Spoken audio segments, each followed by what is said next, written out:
Hello there, it's Jonathan at the Piano Lesson, and today is that long-awaited day where I'm going to actually sit down and I'm going to finally, after all these years, look at the song Caravan and figure out what the heck is up with Caravan, because it is a squirrely little song, and it's very easy just to uh, kind of uh, fake your way through it imprecisely, and I don't like doing that. It kind of annoys me. This particular song has a lot of subtlety to it, and I'm not only going to figure out precisely what's going on with it, but also figure out ways that to help us make sense of it. And so what we're doing is just going to kind of watch me. This is like sort of how I would practice. I would try to figure out a song, and the basic song itself isn't really that hard. Which you'll see, but just this melody is quite unusual, and it's played so often. Everybody plays it. I think it's about time that I learn it. Otherwise, things are going okay. It's been a beautiful summer here in lovely Portland, Oregon, and my tomatoes are doing okay, but maybe for my Italian audience out there, I have some plants. Maybe you've heard of them. It's called spigariello, I believe. I think Americans say spigarello. It's kind of a leafy broccoli, so you eat the leaves of it. And I think they weren't doing that well, partly because I just wasn't fertilizing. It's very interesting. I had this tiny little plot, and I put this perimeter of leeks around the plot, like a little fence. And I noticed that on one side of the plot, they were doing very well. And it sort of teared down, and in the back of the plot, they weren't doing very well at all. And at first I thought, well, that could be the sun. And then I said, no, because the sun actually comes from the side, not from front to back. And then I figured out, I put fertilizer down where the tomatoes are on the front. That's why they're probably doing better. So learning a lot. Anyway, let's get into this. All right, switching over, and here's the melody. Now the first chord is C7, C E G B flat. All right, easy enough. Now you'll see in fake books different chords. I happen to be using a fake book. Let me just turn back for a second. Okay, I'm not like a very digital guy. I don't know if you've noticed this, but I'm not a very digital guy. I go out in the real world, and all the guys out there, they're using stuff on iPads and digital this and that. I like this. So this there's actually three of these written by Dick Hyman. And if you don't know Dick Hyman, kind of a musician's musician, whom I had the privilege of meeting and several times, and actually even sharing the stage with once. But this is a very interesting fake book because I'll show you the version I have of Caravan in here. Okay, so here's the version I have of Caravan. If you can kind of see that, and if you notice at the bottom, there's some notation in red. Now, why is that there? Well, I'll discuss that, but it says, when the song's played instrumentally, the following swing, not Latin bridge, is more often used. So there are subtleties that are typically not addressed in fake books. Sometimes tunes are played differently when they're done instrumentally than when they're done vocally, because there are words to this tune. By the way, words by Irving Mills, and music by, guess who? Duke Ellington and Juan Tizol. I don't know that name, but maybe we should look it up. So many great composers of the past that, admittedly, I'm not as aware of as I should be. But there are it's a very scholarly book. He really goes the extra mile. I don't know if you can see this too, but there are chords written in red there. These are substitute chords, okay? And those substitute chords are just that. They're alternatives that you can use. Sometimes the substitutes sound better if you're just soloing. Sometimes they sound fine with the melody as written. You just have to kind of be careful. And he does also use these chords. I don't know if you can see that really, but that's one of these poly chords where he uses a straight line over the top. He doesn't. I don't think he means a slash chord. They're not as much in vogue anymore. They were more used when I was coming up as a musician. But this book is kind of filled with these little footnotes about the tune. So this is my source. You got to be careful about the sources of sheet music that you find. And of course you can listen to recordings, but then recordings can have mistakes too, right? And certainly if you ever try to listen to a Monk tune, he plays his tunes like different every time, So what's the best source? Well, who knows? I mean, a lot of our jazz tunes come from musical theater and from movies, so you can find the actual score or the published sheet music. That's a good start as well. Listen to the actual, like if it's a movie theme, like the actual soundtrack. That's a pretty good test. So let's go back to the tune here, okay? Because I just want you to know what I'm looking at, okay? And we have C7, and it says C7 flat 9 in this book. The flat 9 is actually a minus sign. So the flat 9 would be this note. Excuse me, that note. Now, in general, what sound is that? Well, you have, if I kind of move these notes up here, you have the C and the E, okay, and maybe the G.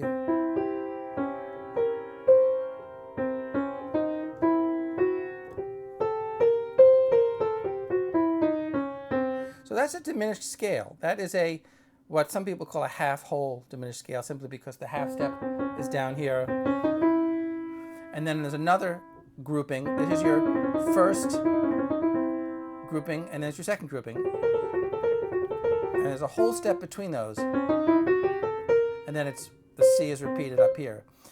Half, whole, half, whole, half, whole, half, whole. I prefer to remember that as, again, these two diminished tetrachord groups, or you could remember it as two minor tetrachord groups, G minor, and below that, D flat minor. That's another way to remember it. And then the C. So don't use the C as the first note of the scale. It's basically a mode. It's a mode of that diminished scale. That's the whole half. I don't particularly like using those terms, but if you take those notes and you reframe them down there. I'll just show you what that looks like for a second. C, D flat. It would be really C, D flat, E flat, and then probably, if I'm being really picky, it would be F flat, right? But and then G flat, or maybe, I don't know, F sharp, G, A, B flat, just so we can have like four groups that span a diminished fourth. Right? These are both that's a diminished fourth, like that, right? I could say, C, C sharp, D sharp, E. Of course, I could do that too, but I just wanted each one to be on a line space, just to illustrate this. And then the D flat scale, D flat, E flat, F flat, G flat, or C sharp, D sharp, E, F sharp, G, A, B flat, C. That might be another way to express it. See, that's why music theory is kind of helpful when you're doing this stuff, because just learning it one way often isn't enough just to kind of get it in your ear. C sharp, D sharp, E, E, F sharp. So that would be thinking of it as a C sharp minor tetrachord.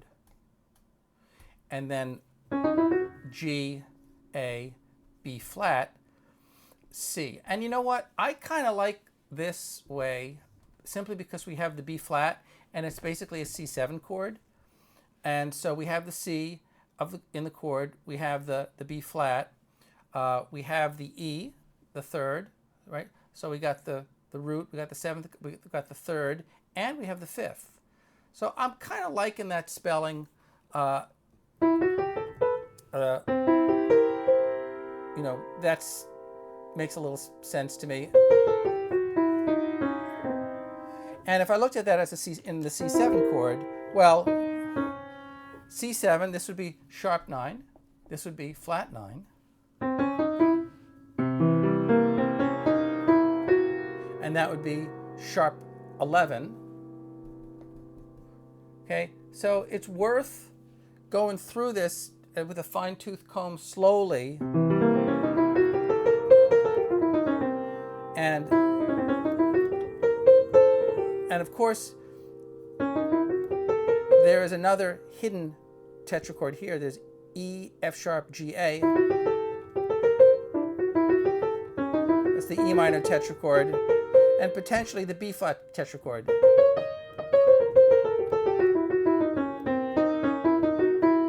And those are ascending thirds. That's a lot of sound just packed into that little chord there. What did I do with my cap? There we go. And please, someone remind me to get some new, need some new markers. New markers. These are really dying. Now clearly that's a C7 with the flatted 9. Okay, I'll buy that. Now here. Now listen. How do I reconcile this, the B natural? How do I reconcile that? Well, I'll tell you, I kind of hear it like this.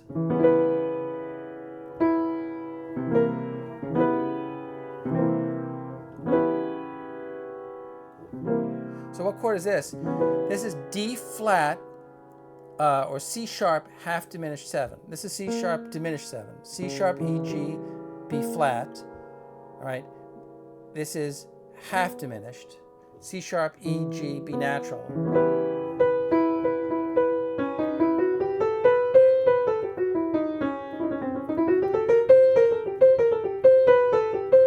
So there's a major tetrachord up here.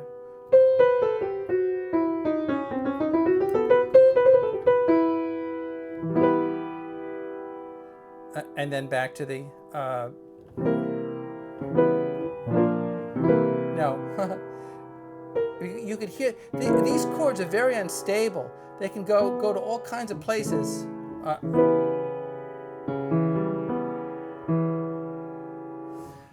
And then, so these notes are the ones that are tricky. And then finally, chromatic. Goes chromatic to there, and then it goes by whole steps. That's irksome. And then ultimately to F minor. So it's just 2 chords, okay? That's why when I say it's easy, C7, F minor. That's the 2 chords. It really is. But the C is a little more colorful.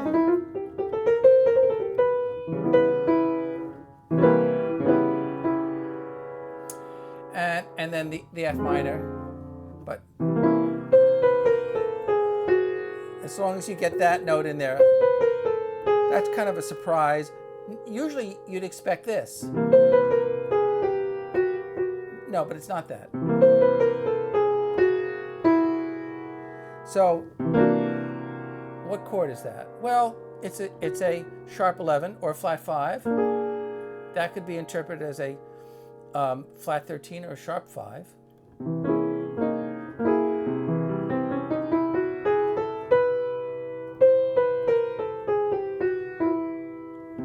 And you have to kind of listen to these a little bit. But That note right there. Da, dee, da, da. And I think that's important if you're playing chords. Even though it just says C7, it's important to have that sound in there. And maybe that would be important to me. And maybe this, not the D natural.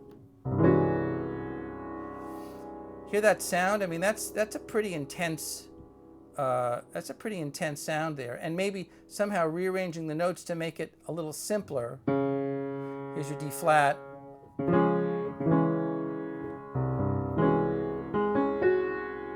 Those are stacked fourths on top. Now we got the harmony. You see what I'm doing with this process? I'm using my ear, okay, and I'm just trying to be curious, right? I'm just trying to ask questions. And when I go out to play this tune on a gig, I think that rather than just kind of faking it or playing chords that are passable or playing chords that are just close, I think this voicing really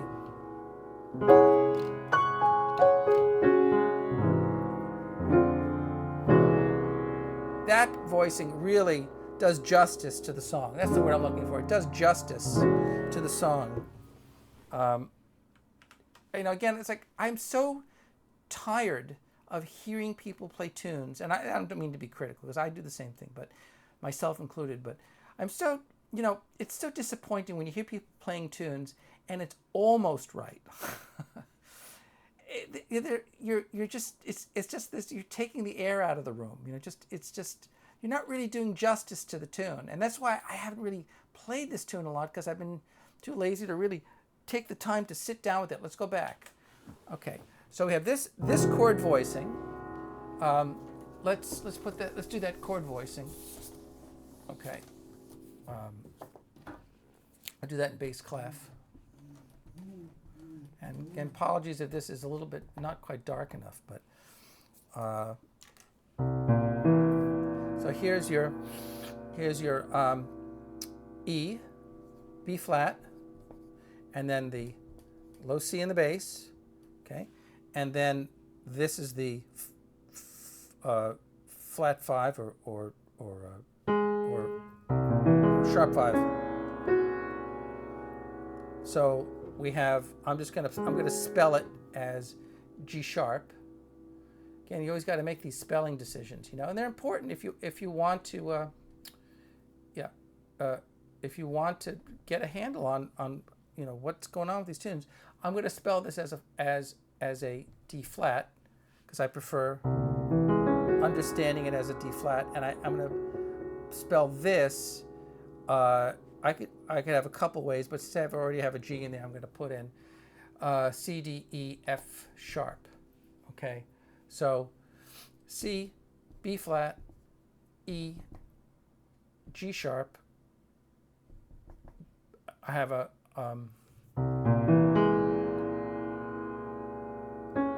D flat. Look at all those notes, and F sharp. Holy crow.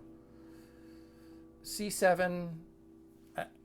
I'm going to just say, to save time, Alt, A-L-T. What does Alt mean? Alt means the kitchen sink. It's a kitchen sink chord. You throw in everything, okay? Sharp 9, flat 9, sharp 5, flat 5, that kind of thing.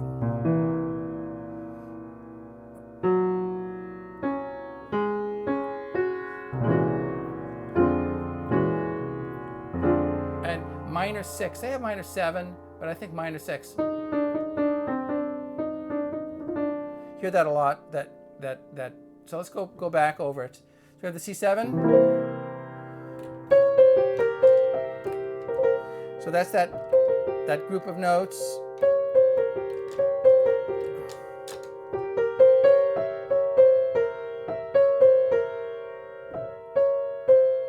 Here's a tetrachord. This tetrachord has a augmented fourth. I'm sorry, this, yeah. And likewise here, you have an augmented, kind of an augmented tetrachord there, and you have kind of an augmented tetrachord here.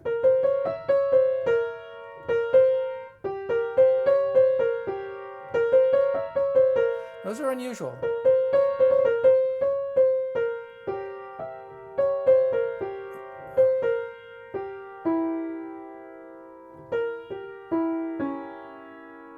Now, what is that? Well, that is a D flat diminished chord with the C in the bass. And my guess about the D flat diminished or the C sharp diminished wasn't too bad. Here's a way you could voice that. D flat diminished 7 with C in the bass. How's that? That might save time.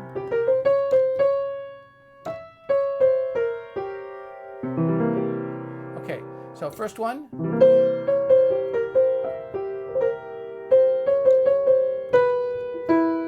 There's the other one.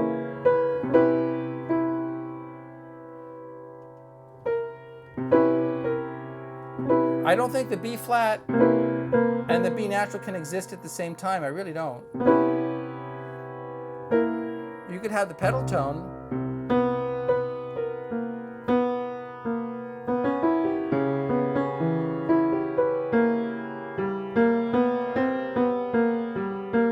Here's a tetrachord. That's an interesting shape.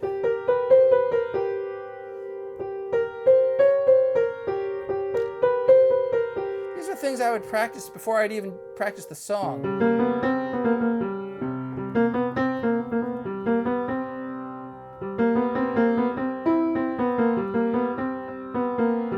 And I practice them in different registers. You know, again, just really doing the song justice.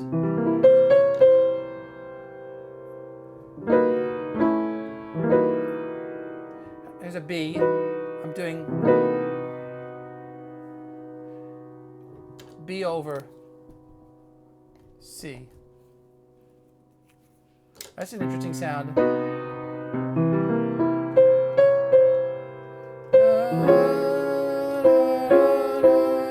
Those are triads. That's diminished. Those are all diminished. I could use all diminished chords in those. Or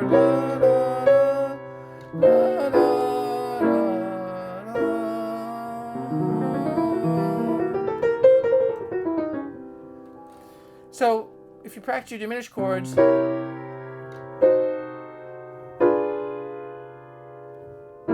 or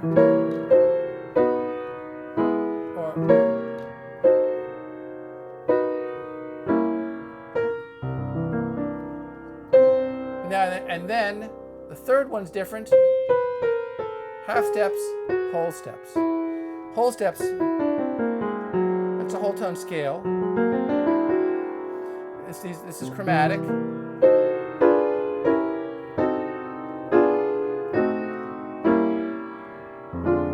what did I do there?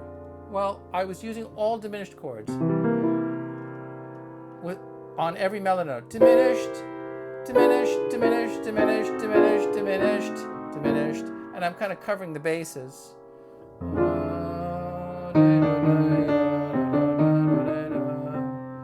All right, that's enough of that. Now the bridge.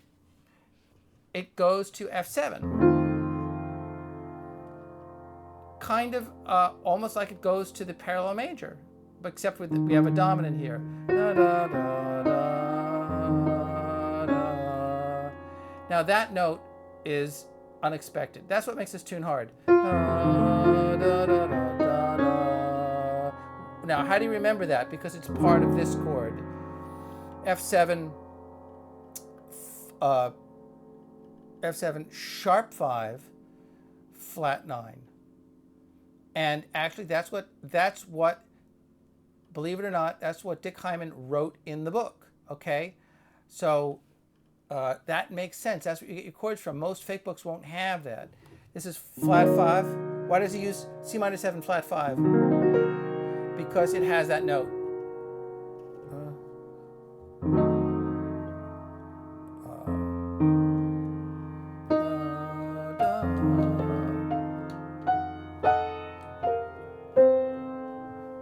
C minor 7, 2-5, minor 2-5, and then here, and then back to the F, B flat. Again, minor 2-5, F minor 7, flat 5. So this bridge is a little unusual. You have minor 2-5s, C minor 7, flat 5. Do it again. F7.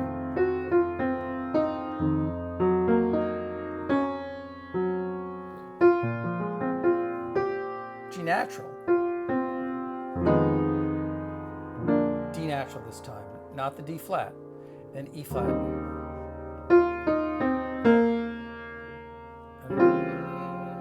E natural, A flat.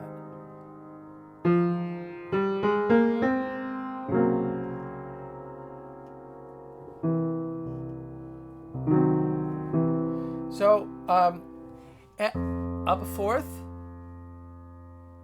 from F to B flat, to E flat, to A flat. Just circle of fifths, and then you finally get to the. And how does it get from A flat to C? Well, it's part of that funky scale there. So anyway, I hope that was fun for you. There's so much. I mean, I just kind of scratched the surface of that tune, and I'll try to actually maybe I'll just try to play it next time. But a lot of musical information in there, even if you never learn the tune or you're not playing it right away. But there's just so much information. Pretty much standard AABA form though. Okay, this is Jonathan, the Piano Lesson. Nice to have communicated with you through the interweb, and I'll see you next week. Bye-bye.